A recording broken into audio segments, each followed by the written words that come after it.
তো আমরা এখন চলে এসেছি এনজেপি থেকে আমরা এখন যাচ্ছি কী নাম জানো, পায়েল সিনেমা হল। ওখান থেকে আমরা জোরথাঙের শেয়ার ক্যাব পেয়ে যাব।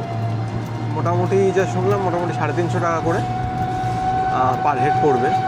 আর কাল আমরা অ্যাকচুয়ালি কলকাতা থেকে ধরেছিলাম দার্জিলিং মেল রাত 10:15 ছেড়ে সকালে এসে পৌঁছালো 8:30 নাগাদ।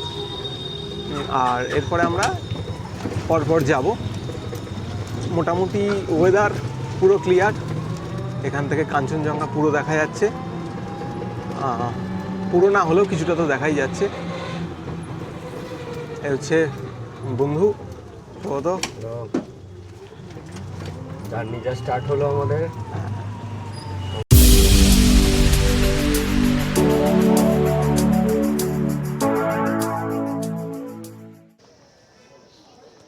এই মুহূর্তে আমরা পৌঁছেছি সোমবাড়িয়া। দুপুরবেলা মোটামুটি ওখান থেকে বেরোতে, জোরথাং থেকে বেরোতে আমাদের সময় বেজে গেল মোটামুটি 1:15। তারপরে আমরা এসে পৌঁছালাম এই সোমবাড়িয়া। এখন মোটামুটি 4টের কাছাকাছি বাজে। খুব ধীরে সুস্থে এসছি আমরা, খুব জোরে আসিনি, খুব ধীরে সুস্থে এসছি। এইটা ভারেংয়ের পর থেকে এইটা হচ্ছে লাস্ট মার্কেট। যা কিছু করার এখান থেকেই করে নিতে হবে, কারণ এরপরে আর কোনো মার্কেট নেই। যদি কিছু নেওয়ার হয়, কিছু করার হয়, সেটা এখান থেকেই করে নিতে হবে।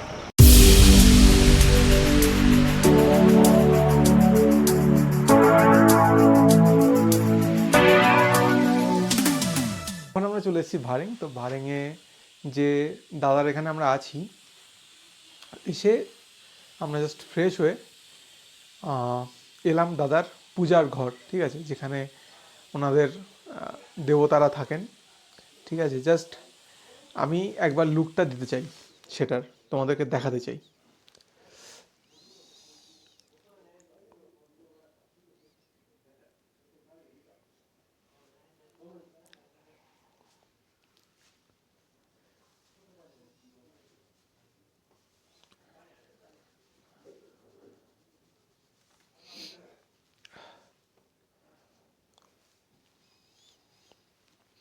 খুব সুন্দর।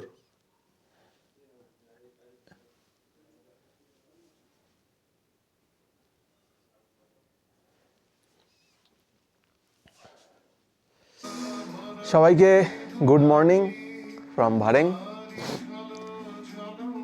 সকালবেলা উঠলাম, মোটামুটি এরকমই একটা মর্নিং চেয়েছিলাম, আধ ঘন্টা 1 ঘন্টা 1.5 ঘন্টার জন্য স্লো মর্নিং। বসে থাকবো পাহাড়ের ঢালে, কি পাহাড়ের মধ্যে, পাশে স্লো রবীন্দ্রসঙ্গীত চলছে, আর জানলা দিয়ে যেরকম দেখা যাচ্ছে সেটা মোটামুটি এরকম।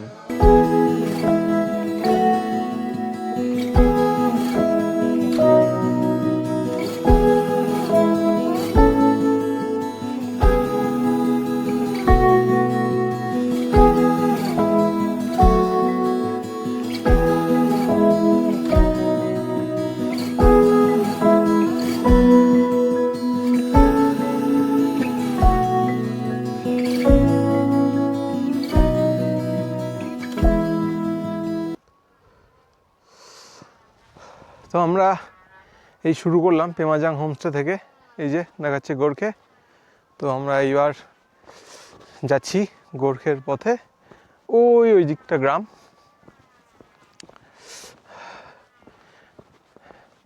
যেটা বলছে সাইলেন্ট ভ্যালি, তো সত্যি মানে সাইলেন্ট ভ্যালি নামটা সার্থক, পুরো সাইলেন্ট।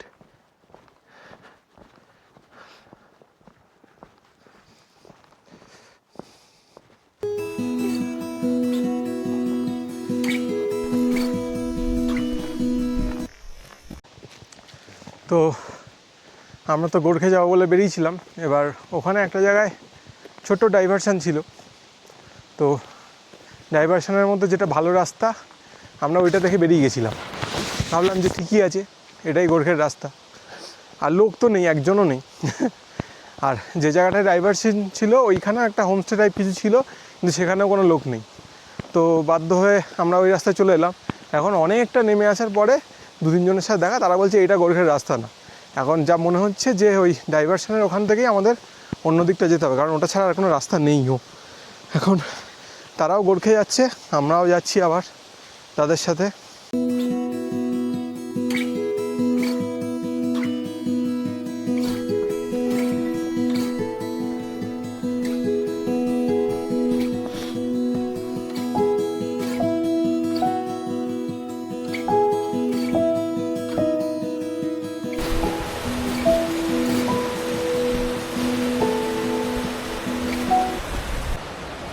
এই যে এবার আমরা এই যে গোর্খে চেকপোস্ট ঢুকছি গ্রামে। হ্যাঁ,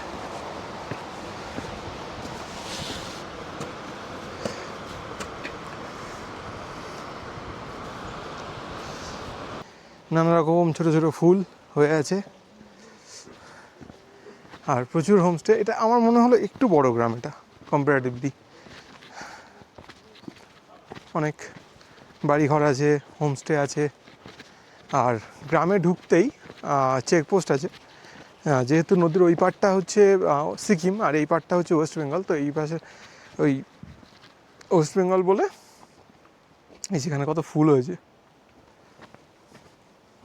ফুল না, এগুলো মনে হয় সাকুলেন্ট বলে, সাকুলেন্ট। হ্যাঁ হ্যাঁ। তো যেটা বলছিলাম, এই পাশটা ওয়েস্ট বেঙ্গল বলে আর ওই পাশটা সিকিম বলে এন্ট্রি করিয়ে ঢুকতে হয়। আমরা ফালুট যাবো বলে ওখানে এন্ট্রি করিয়ে নিলাম দুজন নিয়ে। এবার আমরা যাচ্ছি, আমাদের থাকার জায়গা হচ্ছে রিভার ভ্যালি হোমস্টে। এখন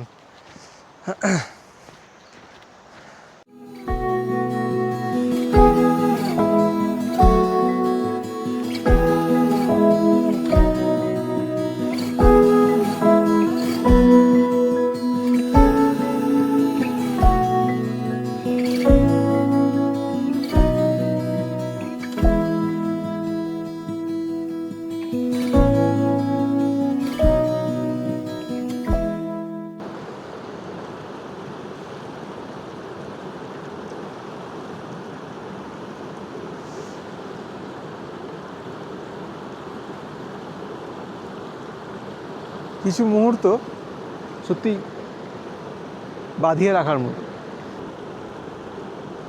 সুন্দর ছোট্ট একটা গ্রাম গোর্খে। আর এখানকার বেশিরভাগ, মাত্র 150 জন থাকে এখানে এই গ্রামে। আর বেশিরভাগ মানুষ এখানে চাষাবাদ এসব করে। তার সাথে কিছু মানুষ এখানে হোমস্টে আছে, বেশিরভাগ বাড়িতেই হোমস্টে আছে। কিছু কিছু মানুষ গাইড হিসেবে কাজ করে, এখান থেকে ফালুট ট্রেক হয়। আর অনেকে যারা পুরো রিচটা মানে পুরো সার্কিটটা করে, মানেভঞ্জন হয়ে সান্দাকফু হয়ে ফালুট হয়ে নামা, এই এটা অনেকে করে। সেই হিসেবেও তারা ট্রেকিং করে। এই যে সাইডটা আমি বসে আছি এই সাইডটা সিকিম সাইড, আর ওই সাইডটা সেটা হচ্ছে ওয়েস্ট বেঙ্গল সাইড।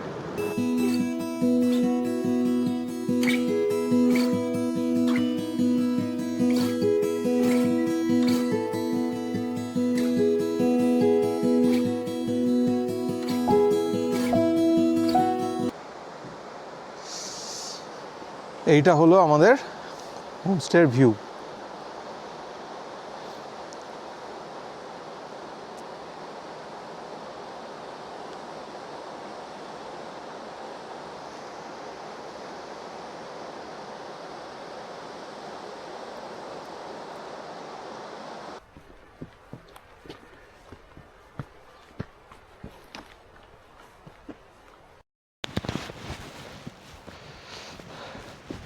এটা হচ্ছে সামানদেন যাওয়ার রাস্তা, পাইনের জঙ্গল পুরো।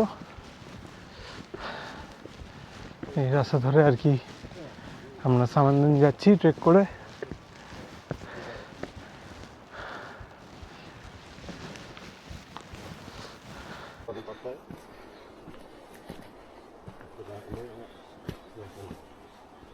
कितना बनाएगा, कितना रोड कैसा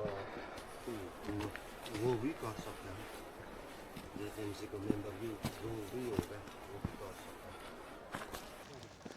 এইটা হলো সামানদেন।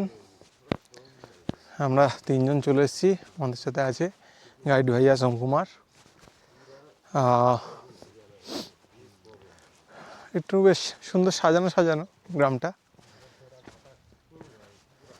বাড়িগুলো খুব সুন্দর আর কি।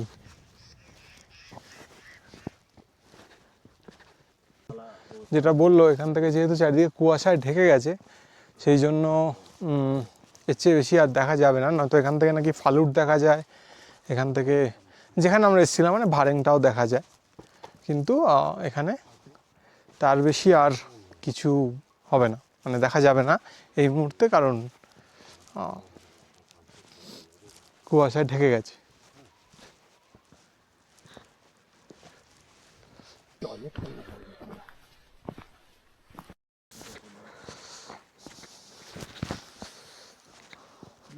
এই যে এখানে এটা হচ্ছে ছোলা ছোলা চাষ হচ্ছে, এখানে চাষের জমি।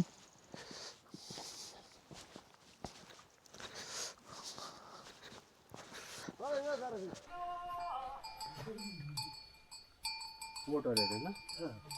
अबे कोई इसकी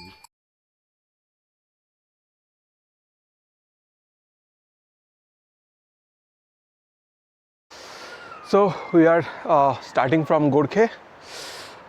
Now it is almost 8 a.m. in morning. Today it will be long actually. আজকে 15 কিলোমিটারের ট্রেক আছে। আমরা যাব ফালুট এবং 4000 ফিট উঠতে হবে।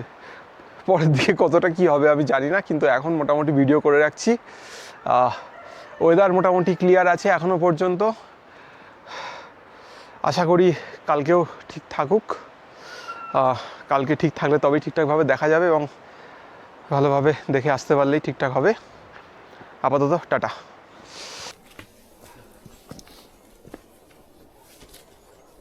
তো আমরা মোটামুটি ট্রেকিং শুরু করে দিয়েছি। বহুত খাড়াই রাস্তা মোটামুটি যাও, আর তার উপর এই দাদা নিয়ে যাচ্ছে শর্টকাটে এটা 13 কিলোমিটার মতো হবে। তো পুরোই খাড়াই, মানে এখান থেকে দেখলেও দেখা যাবে পুরো খাড়াই। তো দেখা যাক কতক্ষণ কি হয়, চলো।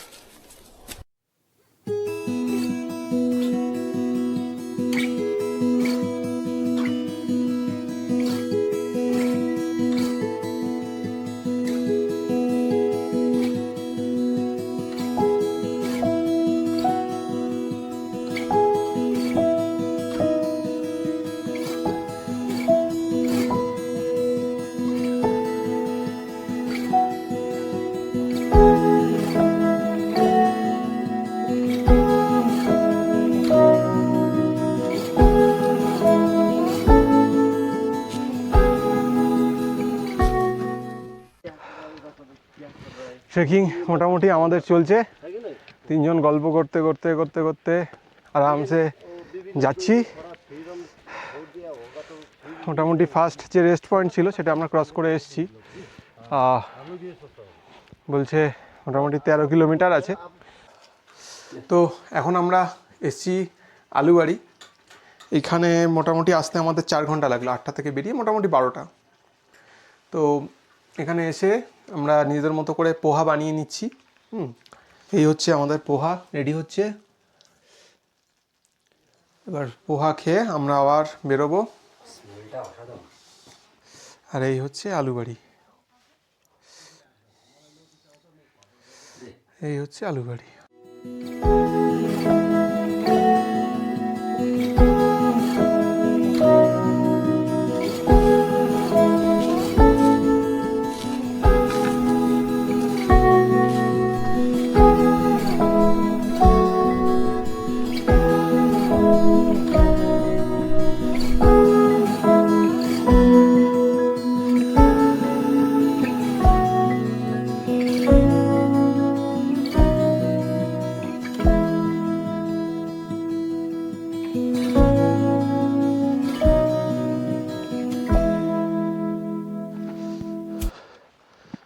অলমোস্ট আমরা ফালুট চলে এসেছি, আর একটুখানি বাকি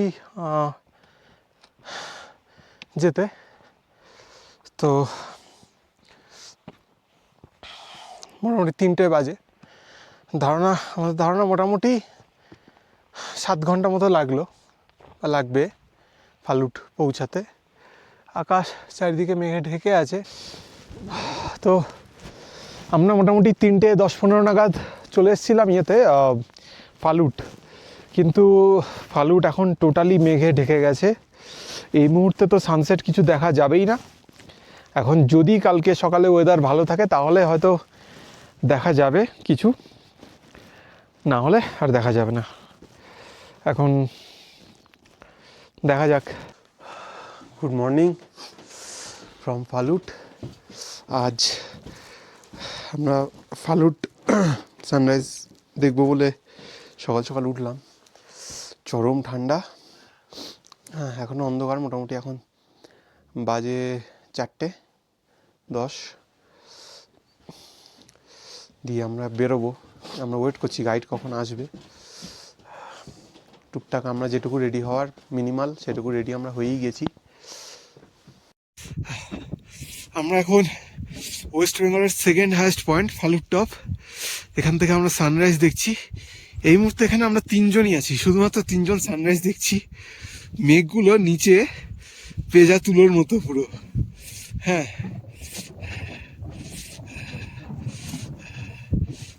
আর এটাই স্লিপিং বুথটা, হ্যাঁ। আর এদিকে মাউন্ট এভারেস্ট থেকে শুরু করে সবকিছু দেখা যাচ্ছে। এই সাইডটা হচ্ছে নেপাল, ঠিক আছে। This is the most waited sunrise.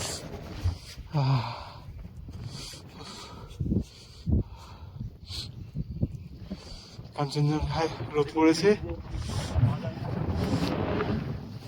ওদিকে এভারেস্টেও রোদ পড়েছে, রোদ সাথে রোদ পড়েছে, সব জায়গায় রোদ পড়েছে। জাস্ট চারিদিকটা লাল হয়ে গেছে, জাস্ট কালারটা দেখো। পৃথিবী এমনি খুব সুন্দর।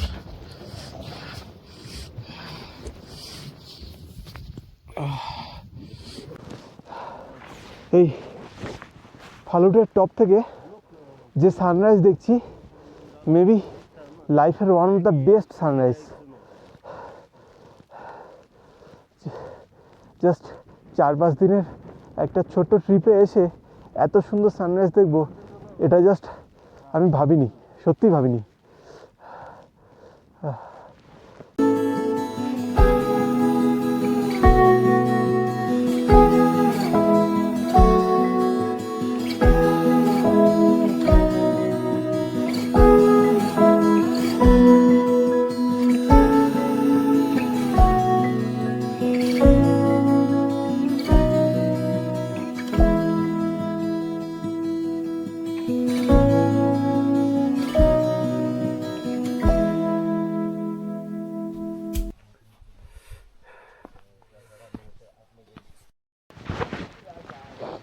ওই যে ঘরগুলো দেখা যাচ্ছে, আমি জানি না দেখা যাচ্ছে কিনা স্পষ্ট, যেখানে ওইখানেই আমরা ছিলাম। আমরা ওখান থেকেই উঠে এসেছি, আবার ওখানেই আমরা ফিরছি এখন। ওখান থেকে রেডি হয়ে আমরা আজকে যাব গোর্খেতে গিয়ে লাঞ্চ করে একটু ফ্রেশ হয়ে ওখান থেকে চলে যাব ভারিং পৌঁছাতে বিকেল হয়ে যাবে। তারপরে গিয়ে ওখানে একটু আজকে ওখানেই থাকবো রাত্রে থেকে, তারপরে ওখান থেকে চলে যাব হচ্ছে কালকে ভোরবেলা বেরিয়ে যাব ওখান থেকে এনজেপির জন্য। ওখানে ফার্স্ট যাব জোরথাং থেকে তারপরে যাব হচ্ছে এনজেপি। তা কিছু ইনফরমেশান যেগুলো আর কি দেওয়ার, সেটা হচ্ছে ফালুটে কেউ আসতে গেলে তাকে বুকিং করেই আসতে হবে। যদি এখানে দুটোই আছে, মানে থাকার জায়গা আছে, একটা হচ্ছে জিটিএর আর একটা হচ্ছে ফরেস্টের মনে হয় এখানকার, ঠিক আছে। এবার যেটা জিটিএর সেটা হচ্ছে কলকাতা থেকে বুকিং করেই আসতে হবে। আর ফরেস্টের আমরা যেটা এসছি সেটা আমরা ওই গোর্খে থেকে ওখান থেকে বুক করেছি, আমাদের আগে থেকে বুক করা ছিল না। জিটিএর যেটা ওটা একটু বড়, যে বড় বাড়িটা দেখা যাচ্ছে ওটা জিটিএর, ওটা একটু বড়। আর গোর্খে আমরা যেটা আছি ওটা একটু ছোট। তা ওখানে থাকতে হলে যে জিটিএর খরচের সম্বন্ধে আইডিয়া আমার খুব একটা নেই, কিন্তু যদি ফরেস্টের ওখানে থাকতে হয় ওখানে পার ডে পার হেড 1000 টাকা করে। এই